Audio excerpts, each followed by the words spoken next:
મહત્વના સમાચાર સામે આવી રહ્યા છે સાબરકાંઠાથી। સાબરકાંઠામાં ભારે આંધી પવન સાથે વરસાદી માહોલથી લોકોને મોટી હાલાકી। જિલ્લાના શહેર કે ગ્રામીણને જોડતા મુખ્ય હાઈવે રોડ રસ્તા પર મોટી હાલાકી। હિંમતનગર તાલુકાના વક્તાપુરમાં ઝાડ અને લાઇટના થાંભલા પડ્યા અને પતરા ઉડ્યા। હિંમતનગરના સિવિલ રોડ ભોલેશ્વરમાં ઝાડ પડવા અને મોટા હોર્ડિંગ્સ પડવાના કિસ્સાઓ સામે આવ્યા। તખતકડ ગામે ભારે પવન વરસાદમાં લીમડાનું ઝાડ ધરાશાયી થયું। 3 વાહનોને ભારે નુકસાની।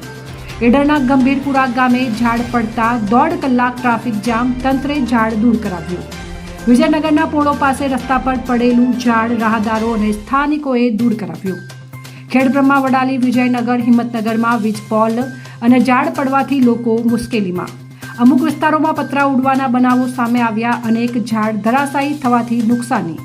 ઊભા પાકોને નુકસાની થવાની પણ ભીતિ। ખેડૂતો ચિંતિત બન્યા। જાનહાનિના હાલમાં કોઈ સમાચાર પ્રાપ્ત થયા નથી। જિલ્લા તંત્ર હરકતમાં આવતા ઝાડ કાપીને દૂર કરવા માટેના પ્રયત્નો શરૂ કરવામાં આવ્યા।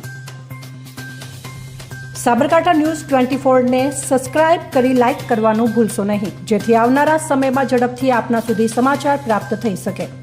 રિપોર્ટર સોએબ સૈયદ, સાબરકાંઠા।